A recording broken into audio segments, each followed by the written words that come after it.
back to Film School Rejects. I'm your co-host, Skye Williamson, joined with... And I'm Billy Howells. And you're going to just regret this podcast as much as we regretted going to the cinema. And why is that, Billy? Why did we regret it so much? Well... Don't worry. It wasn't Mission Impossible, it was something else.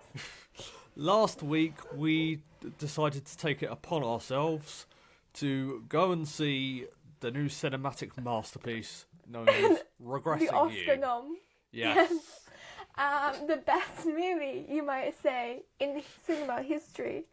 The best film we've ever watched together. The first film that we had the same ranking on Letterboxd together. Yeah. The best film.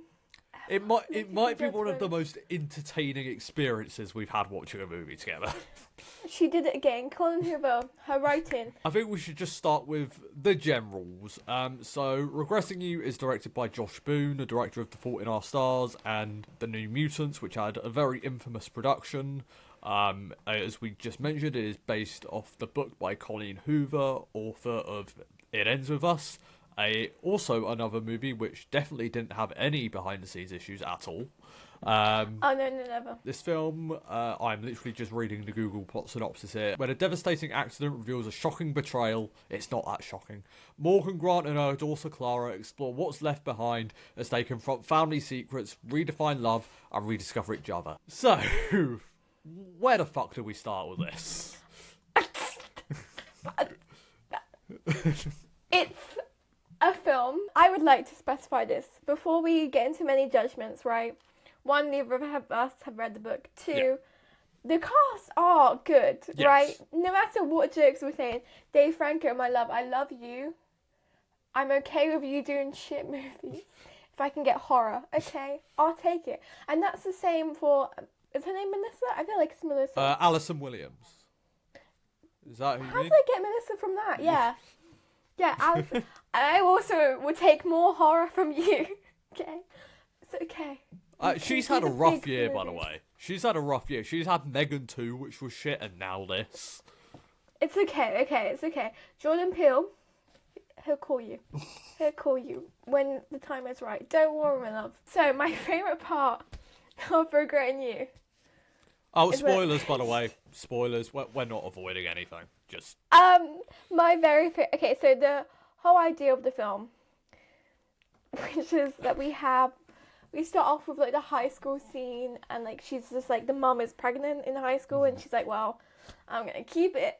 But we know straight away that she has more of a thing with, like, Dave Franco. Like, there's a vibe. They're both shy. You know, as long as you're compatible, right? And then her sister is, like, partying with her husband, which I guess, you know, if you really want to go right into foreshadowing, it's a bit much. I understand. I got it from the first Yeah, the film isn't subtle about it. Not subtle at all. I was like, cool. I don't think it's wrong to have a party person and a, like, shy person together. Yeah. But the film says That's no. a trope that can work. It works. I don't know why they're trying to hate on it here.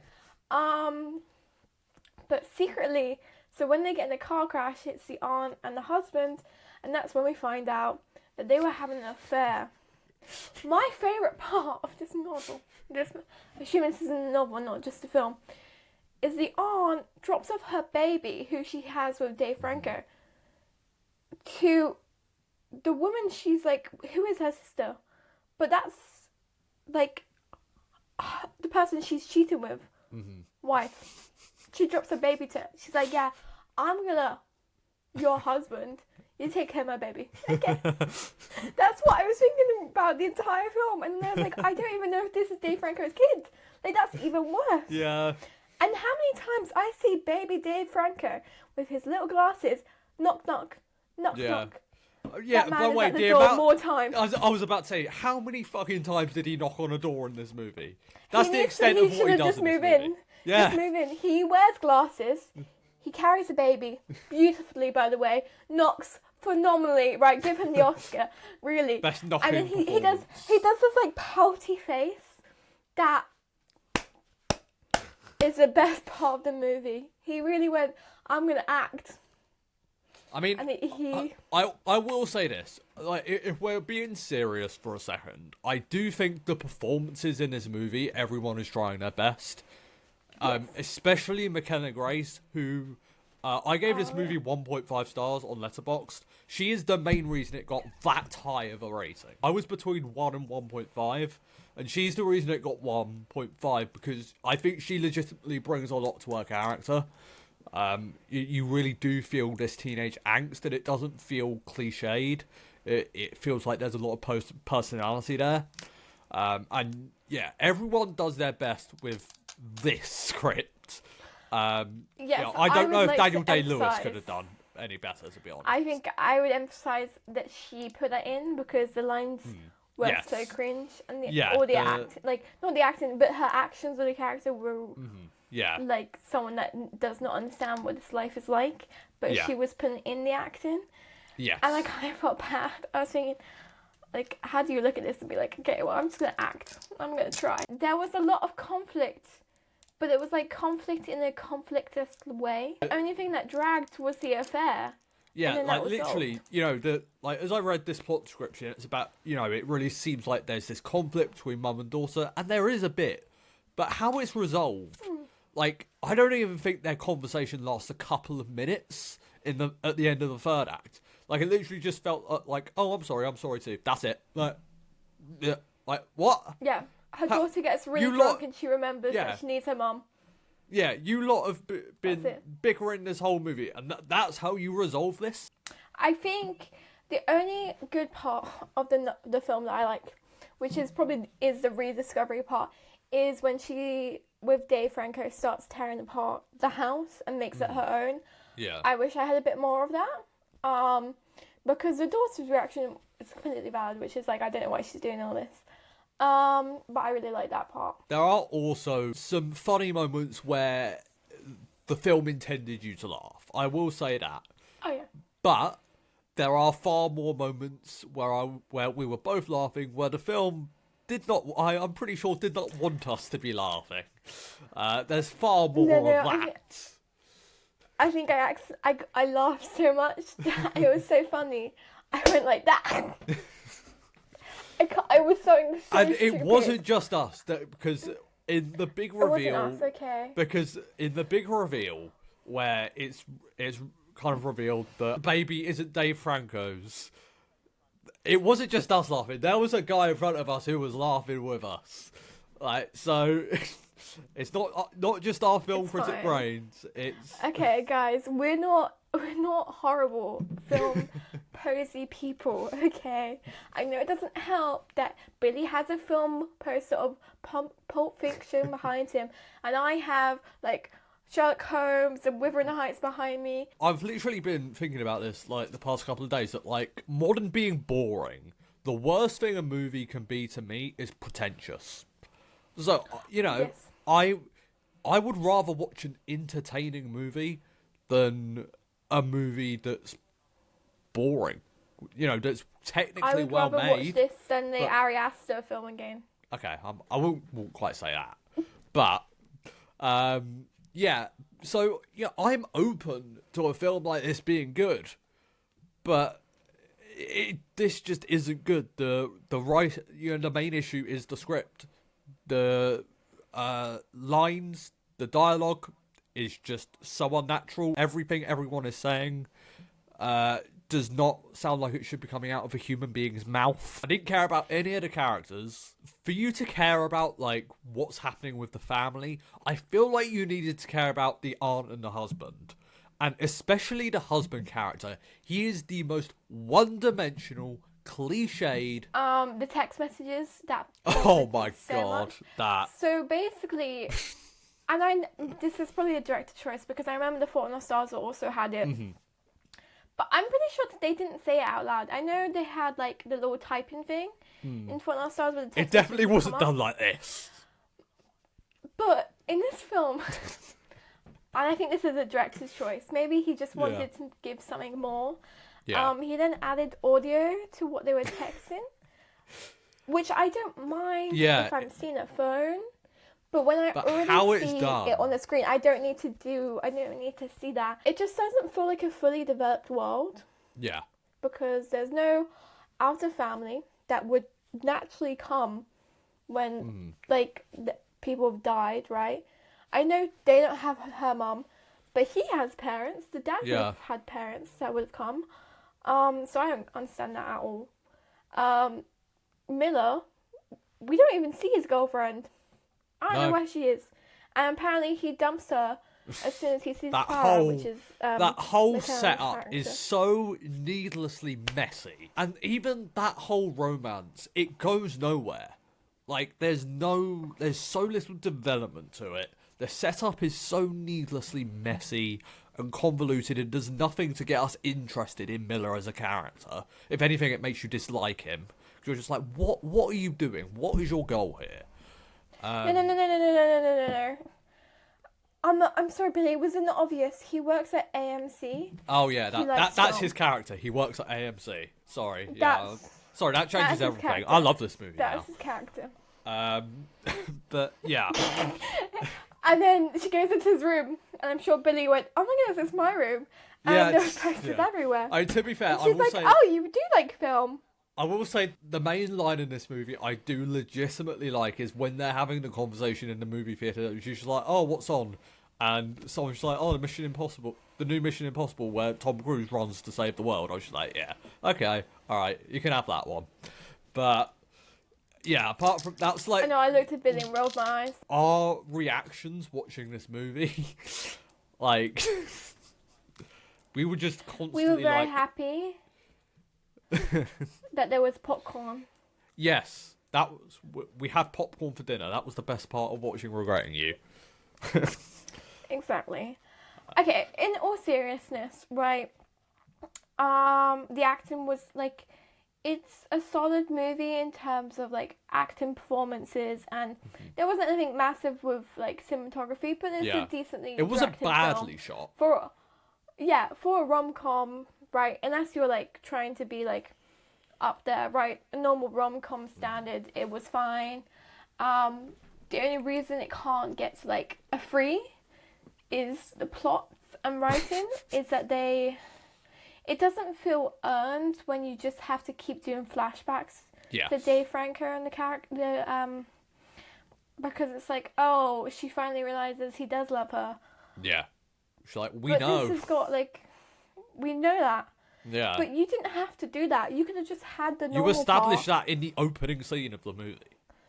Yeah, and you could just fall in love with him now. Yeah. Like it kind of feels cheap towards your marriage and your daughter to be like, oh, well maybe I did love him the entire time. Like it's okay Yeah. to love him now as a separate thing. And it's not that like this guy can't direct Yeah. like tragedy, because he did The The Fault Fault in the Stars is good. which if you were around when it came out, everyone watched the film. Yeah, I Everyone don't. read the book. 'Cause I of don't it. love The Fault in Our Stars now as much as I did when it came out. But when it came out, like what? God, that movie's 11 years old now. What the fuck? But yeah, when that movie came out, it was my favorite movie of the year. I adored it, and it really worked for me on an emotional level. So yeah, like you said, it's not like Josh Boone can't direct emotion, and Yeah, also because it was magical as well, so he can do it. yeah, and also the New Mutants is not. It's obviously not the same movie. It's a Fox MCU movie, Fox Marvel movie, but. He was completely fucked with by the studio with that movie, so I don't blame him for how that turned out. But also, again, there were things in that movie that worked, and that is partially why I was intrigued, but at least intrigued by the idea of regressing you, because I thought, okay, at least he can bring something to this. And also, like, the film tries to set up this whole granddad element with Miller's character, but again, it's just so throwaway. Like, there's nothing there. Oh yeah, at the end, oh yeah, like he has cancer, but he's actually a millionaire. Yeah, like So- I kept forgetting his granddad was a character, to be honest. Like he pops up a handful of times throughout the movie. I'm just like, oh yeah, he exists. That's the thing. There are seeds of things in this movie where if they were developed and if they got the tone right with them, then they could have potentially been something interesting. But the film just takes such a cliched, one-note approach to it that, I mean, maybe it just is the source material. Maybe you just can't make a good adaptation from a Colleen Hoover book. Maybe that just is the way it is. That But might just be it. And there are 2 more coming out, by the way. We've got Reminders of Him coming out next year, which looks potentially even worse than this. I can't wait. And then I think the only one with potential, it's called Verity. I know it has Anne Hathaway, and it has... No way! Because I haven't read it, but I know what it's about. There's no I way don't they're know making what it's a about film. at all. It sounds a bit like Misery, but that's all I know. There's no way they're making that into, like, I can't even believe it was made into a novel. Who else is in it? Anne Hathaway! How much are these paying? Yeah, they clearly keep increasing the budgets. You know what? Oh, I've changed my mind. I am willing to get on board. Okay. Oh, not just Anne Hathaway. The star of your favourite movie of the year, Dakota Johnson. It's fine. You know what, Dakota? You did your indie film of the year, Materialists. It's okay. I understand. Okay, I have a game. Are you ready for it? Okay. It's called Is It Regretting You or It Ends With Us? And this is some Letterboxd reviews. I had to be a bit careful, right? Okay. Because everyone makes the same jokes over and over. Yeah. Okay, I made the joke. Billy's made the joke. Yep. We've all made the joke. It's too easy. Okay. Feeling 1, uncomfortable, and 2, grateful to have never read the Colleen Hoover book. Ooh, well, this could very easily be both. I'm gonna go It Ends With Us. It ends with us. Just because Okay, I feel ready? like that has more uncomfortable moments. This was an insane ride. I had no clue what the film was about. I look at the cast, love them, so I sat in an almost empty theatre to watch this. It starts off pretty sweet, but after one shocking twist, it was wild. Regretting You. Yes, really. Only because I think I've read that review. That might be. See, this is not fair. Okay, God is dead, and Colleen Hoover killed him. Oh. It Ends With Us? No, regretting you. Which one should I do for the last one? Try and give me a challenge. White people have never whited harder than the characters in this movie.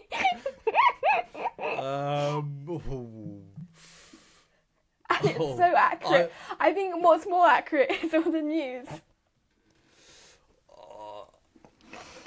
Is it Ends With Us? I'm sorry, I think going after your sister's husband is very white people. Yeah, true. I mean, yeah, I think we're seeing some common threads where I'm genuinely struggling to figure out. Because, yeah. Shouldn't be allowed to.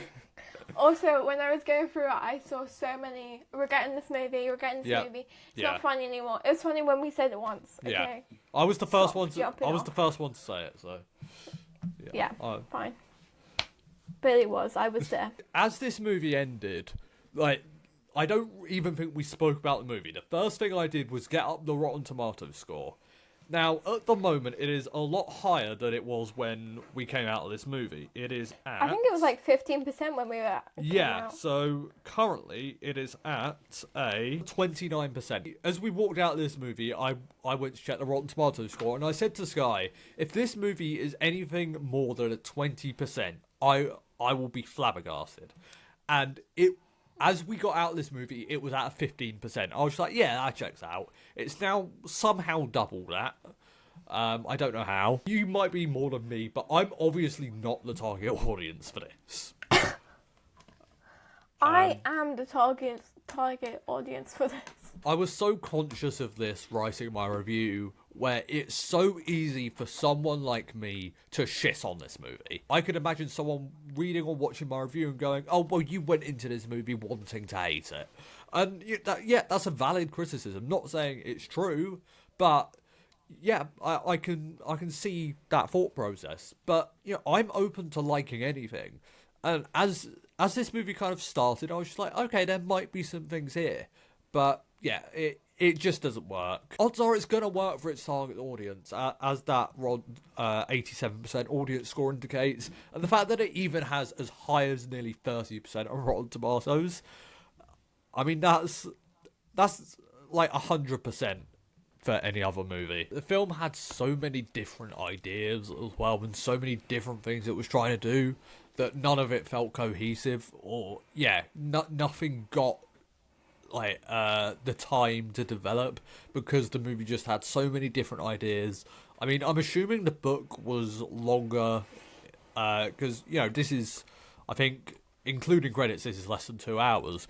So, how many pages was the book? The book is 354 pages, and if you convert a screenplay into minutes, which is generally how it's looked at, this screenplay has 116 pages. But for all we know, the book did develop these things more. But yeah, maybe this is just a case of it's a bad book adaptation. Maybe. We'll never know, because I'm not reading it. Yeah, no, I'm not taking the time to do that. Okay, anyway, so that is our review of Regretting You. I hope you didn't regret listening to this podcast today. And if you don't worry, it's about to end with us now. And that is us. I am being Skye Williamson. Yeah, we're regretting seeing this movie, so you don't have to. I've been Billy Howells. And thank you for listening / watching. Bye.